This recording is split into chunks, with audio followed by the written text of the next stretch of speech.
want to start by thanking Melissa, who is doing such an incredible job for us, as she always does, as our MC. And also I want to thank her because she's done countless interviews for us over the last couple of months to spread the word, to erase stigma, to reduce the stigma of suicide. So thank you so much, Melissa.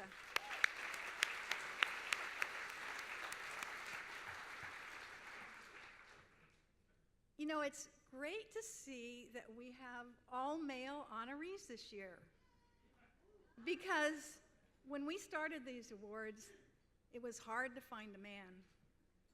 Terry Bradshaw, when we honored him, he got up and said, "And all you jelly-spined men out there, get your butts to the doctor because you ain't right." Well, we've got the men now, but we still have a ways to go. We know mental illnesses are brain disorders, but we still tend to associate them with extreme behavior. And that's why a lot of people still don't know that their little problems, like panic disorders and social phobias and ADHD, are in the Diagnostic and Statistical Manual of Mental Disorders. And to David Sheff's point, thank you. And to David Sheff's points, addiction and other substance use disorders cannot be cured with willpower. They are brain disorders. That's why there are 100 pages in that manual devoted to them. You know, unfortunately, we still need to get together and talk about erasing stigma and discrimination, especially at the institutional level and at the individual level. You know, these days, institutions are required to provide the same level of care to people with mental illnesses and substance use disorders as they do to any other illness. But that doesn't mean they're following it, that law, and they won't until our voices are even louder. And so I'm waiting for the day when you might be able to even get travel insurance that covers depression, and you certainly won't have to wait 11 years for a judge to read the Riot Act to a leading healthcare provider who is refusing to provide residential care and therapy to kids and adults with mental illness.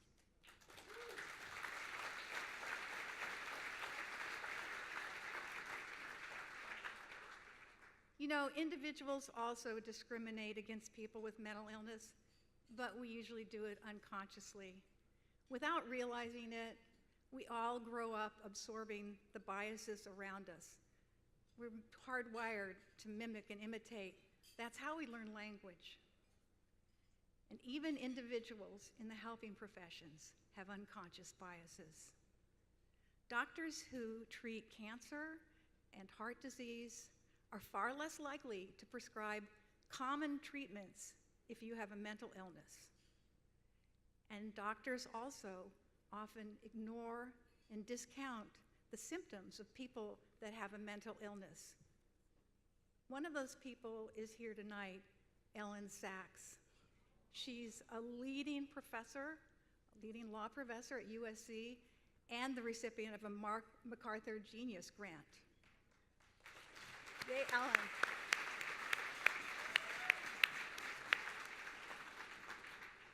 But when this person, this recipient of the Genius Grant, went to the ER because she was having excruciating headaches and a hard time speaking, the doctor found out that she also had schizophrenia and decided that was the problem. He was going to discharge her only because her friends spoke up for her. Did she get the test she needed? Ellen had a brain bleed that could have killed her. And sometimes unconscious discrimination is very complicated. For example, African Americans are far more likely to be diagnosed with schizophrenia than are Anglos. Why is that? Are the doctors and the therapists just mistakenly assuming that their very justified paranoia is due to delusions? Or are they reluctant to give Anglos a diagnosis of schizophrenia because it's the most stigmatized mental illness? Or is it both? And you know, we mental health professionals are even victims of the stigma within us. I've suffered from serious depression since I was a teenager, but I put off trying antidepressants until long after I had made a serious suicide attempt. And when I finally started taking them, they made an incredible difference. Just ask my husband. He's not here tonight, but you can ask him another time. I asked myself why I waited so long, and the only answer could be that I had inside of me that same stigma that stops other people from getting help. The best way out of the darkness is to shine a light.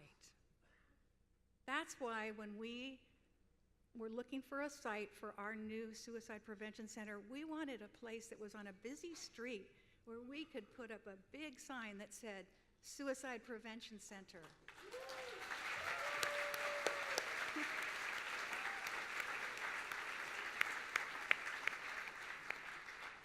We wanted a sign just like they have for cancer centers and cardiovascular centers, because suicide is the worst outcome of a mental illness often.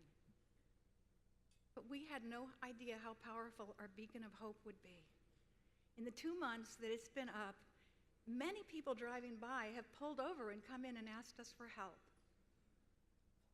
From the firefighters in their big red fire engine to a woman that had decided she was going to walk into traffic unless God gave her a sign that she was meant to live.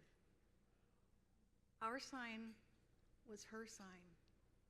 She walked in and chose the hospital over death. You can be a beacon of hope too, by sharing your story, whether it's to one person or to 600. And let's take a step in that direction right now. Would everybody in this room that has at some point in their own life had a mental illness, and I put the book away, but it's very big, would any of you that have ever had one please stand?